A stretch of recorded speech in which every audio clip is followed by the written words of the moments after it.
ये कहानी है एक गरीब लड़की माया की। वे मुंबई के एक ट्रैफिक सिग्नल पर फूल बेचती है और रात को वहीं सड़क किनारे रहती है। दिसंबर की सर्दियों का समय था और बहुत ही अधिक ठंड पड़ रही थी। नया साल आने में कुछ ही दिन बचे हुए थे।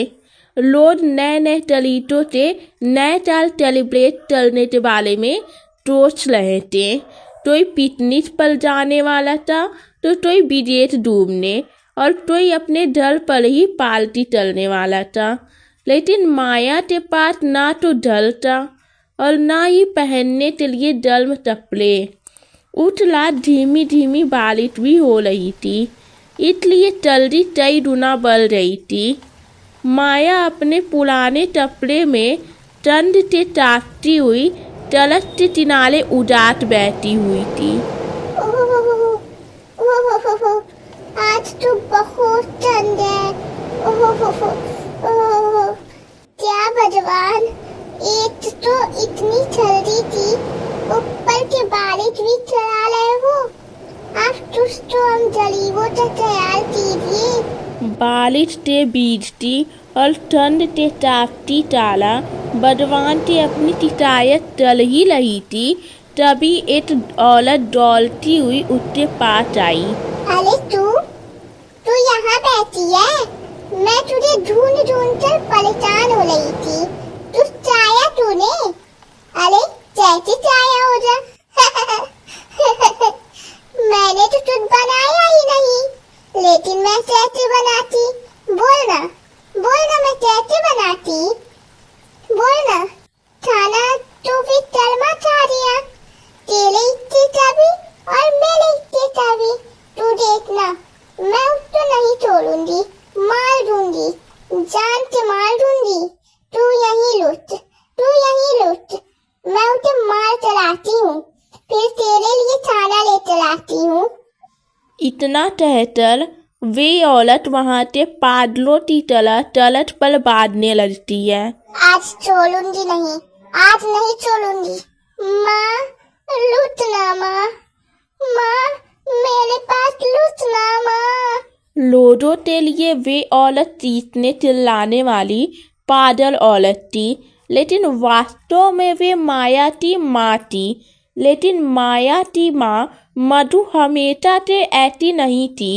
उसे अब भी वे दिन याद है जब आखिरकार मैं इतनी रात तो कहाँ जाऊंगी भैया? कहीं भी जाओ, पर मेरी जान मत जाओ। ऐसा मत कहिए, आप तो मेरे अपने भाई हैं। हाँ, तेरे अपने भाई हैं तो इसका क्या मतलब? इन्होंने तुम्हारी जिंदगी भर का ठेका ले रखा है। देखो मधु, मेरा अपना परिवार है, मेरी अपनी जिम्मेदारी है। तुम्हारे चक्कर में मैं अपने बच्चों का पेट नहीं काट सकता। तुम जाओ यहाँ से, मेरा तुमसे कोई नाता नहीं है। चलो, मुझसे कोई नाता नहीं है, लेकिन ये माया तो आपकी भांजी है ना, इसका तो कोई ख्याल कीजिए। जिसे ख्याल चलना था, वे तो इसे हमारे ऊपर छोड़ कर चला गया। अब जीवन का क्या भरोसा भाभी? उन्होंने उतनी ही उम्र ऊपर वालों से लिखवा कर लाई थी। आप क्या चले चले इस मनहूस की बातें सुन रहे हैं? मारिए जच्चा और निकालिए घर के बाहर। भगवान के लिए ऐसा मत कीजिए भैया, हम पर तुष्ट दया कीजिए भैया, तुष्ट दयाल कीजिए हमारे ऊपर से ये छत मत छीनिए, हमें इस तरह से मत तोड़िए। मैं आपके पैर पकड़ती हूँ। छोटी सी माया लोटे हुए अपने मामा के पैर पकड़ लेती है, लेकिन ना ही उसकी मामी का दिल पिघलता है और ना ही उसके मामा का। मामा मामा हमें मत निकालिए ना मामा। मामा मत निकालिए ना। आप फिर से इनकी बातें सुनने लगे। लगता है आपका मन ही नहीं है इनको निकाल देता। एक काम कीजिए, आप मुझे ही निकाल दीजिए। तुम बेताल में क्यों गुस्सा कर रही हो? मैं तो तुझ चंद आ गया हूँ इनसे। आज तो इन्हें बाहर निकाल कर रहूंगा। चल चल चल निकल यहाँ से। उठ टाली लाट ने मधु और माया की लाट तो और टाला टल दिया। वे दोनों टलत पलटे। उन्हें पता नहीं था कि आगे क्या हो जा। अब हम कहाँ जाएंगे माँ? मधु माया के सवालों तक कोई जवाब नहीं देती है। चुप क्यों हो माँ? बोलो ना। मत लो माँ, मत लो। मैं तुमसे अब कुछ नहीं पूछूंगी। मत लो माँ, मत लो। लिखते नाते तब दूते हैं। ये बात माया के अंदर बस गई थी। उसकी माँ मधु इस छोटी सी बच्ची को लेकर आखिर कहाँ जाती और क्या चलती। वे बहुत अकेली हो रही थी।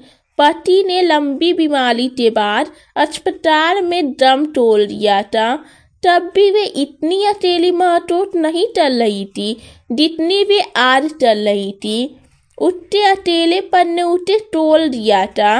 वे हार गई। उसके सोचने समझने की शक्ति खत्म हो गई और वे पागल हो गई। कहाँ गया? वे कर्मा कहाँ गया? मैं उसे नहीं छोड़ूंगी। वे अच्छा आदमी नहीं है। कहाँ गया? कहाँ गया? कर्मा कहाँ गया? कुछ दिनों तक तो माया तो समझ ही नहीं आया कि उसकी माँ तो क्या हुआ है। लेकिन जब सभी लोग उसकी माँ तो पागल पागल बुलाने लगे और उसे बजाने लगे तो छोटी सी उम्र में ही उसे बहुत कुछ समझ में आने लगा। उसके छोटे से दिमाग में बहुत सारे सवाल भी आते, लेकिन सबसे बड़ा सवाल जो सामने था वे पेट भरने का था। कुछ दिनों तक तो उन्होंने ओटलों के बाहर फेंकते हुए जूतन पर गुजारा किया। तभी तुलेदान में ते बिठाया, लेकिन टूटते उठे बहुत परेशान चलते। एक बार वे तुलेदान के कुछ लेकर खा रहे थे तो टुट्टो ने उन्हें बहुत परेशान किया। लेकिन टुट्टे लगातार भौंकते रहे।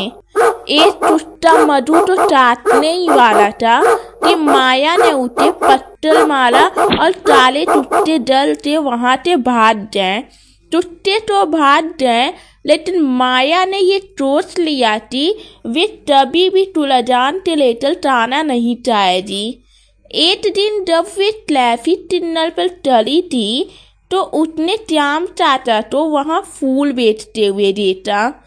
श्याम चाचा ने उसे भी फूल बेचने की तरह दी। उसने ट्रैफिक सिग्नल के पास फूल बेचना शुरू कर दिया। जब एक दिन वे ट्रैफिक सिग्नल पर फूल बेच रही थी तभी एक बड़ी सी टाल उसके सामने आकर लूटी। उसने उस टाल को थोड़ा सा बजाया, तभी तुरंत एक बहुत ही सुंदर सी लड़की पूनम ने टाल का टीका नीचे दिया। मैम साहब, फूल ले लो ना। सुबह से कुछ नहीं खाया है। भगवान के लिए फूल ले लो ना। मेरे फूल खरीद लो ना मैम साहब। लेकिन तुम्हारे फूल तो मुरझाए हुए हैं। अरे नहीं मैम साहब, वे तो ट्रैफिक के पास चली रहती हूँ ना, तब इसमें धूल चली गई है, इसलिए फूल ऐसे दिख रहे हैं। नहीं, ये धूल तो नहीं है, तुम्हारे फूल सच में मुरझाए हुए हैं। साहिब, क्या बोलूं मैं? 2 दिन से फूल नहीं बिके। अब जब फूल बिकेंगे नहीं तो फूलों का बड़ा व्यापारी नए फूल नहीं देगा, तो मैं कहाँ से ताजे फूल लाऊंगी साहिब? भगवान के लिए आप लोग ये फूल ले लो ना, मुझे बहुत तेज भूख लगी है। तुम्हारे माँ बाप कहाँ हैं? पिताजी तो मर गए और माँ पागल हो गई। वे इधर उधर भटकती रहती है। इतनी देर में ट्रैफिक की लाइन क्लीन हो गई। पवन और पूनम उठते पीते टली डालियां और्न फल और्न बजाने लगी।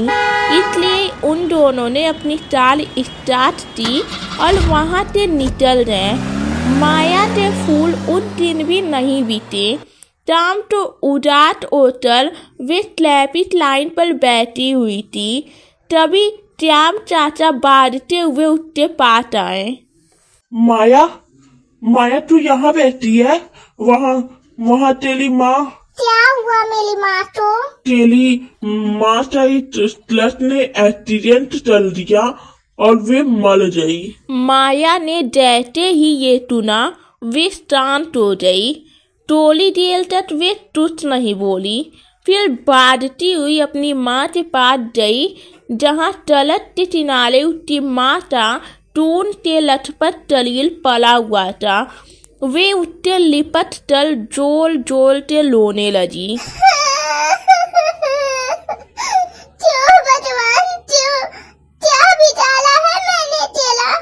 क्यों चल रही हो ये सब मेरे साथ?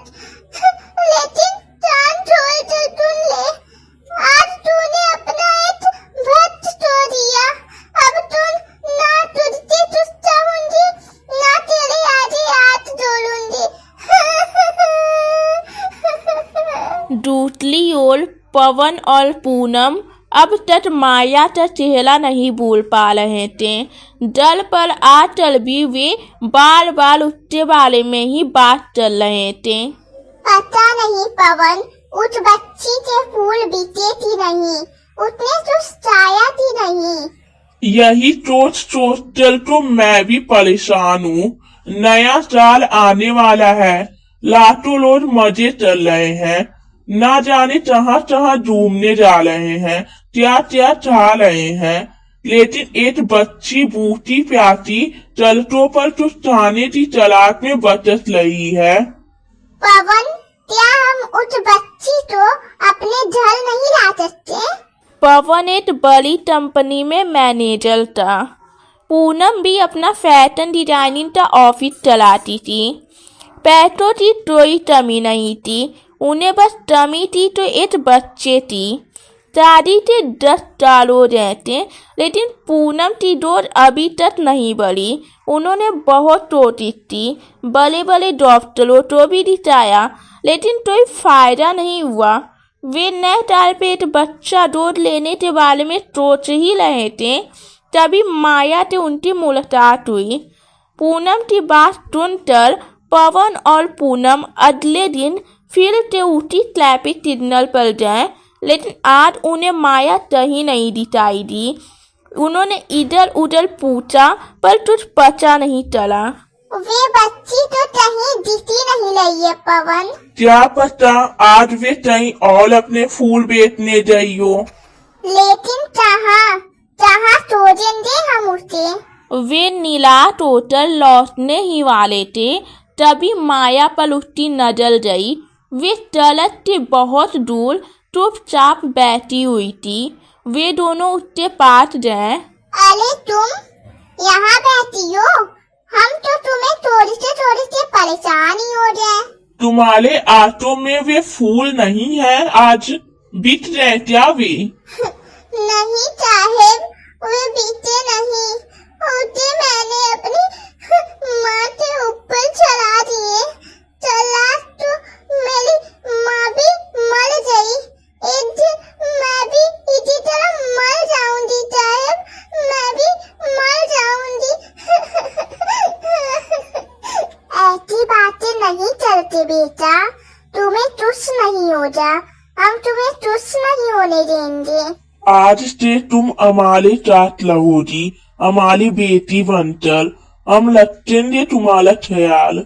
माया तो समझ में नहीं आ रहा था कि ये लोग उसको क्या बोल रहे हैं।